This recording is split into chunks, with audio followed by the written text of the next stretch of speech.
excited at the moment because there's a lot happening in our industry, and just before these go out to a client, I want to just show you about living pictures. Okay, so these are 2 living pictures.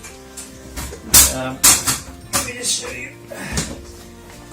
So there's a panel here, see, and you can see that they're in little pockets. Little pockets there. See, we plant the plants in little pockets, and this panel has a absorbent sheet behind it. Okay, and this fills up with water, which you fill up there, and through capillary action, the water, this gets damp, as you can see, as it pulls up water from here, and the plants just take the water they need, and then you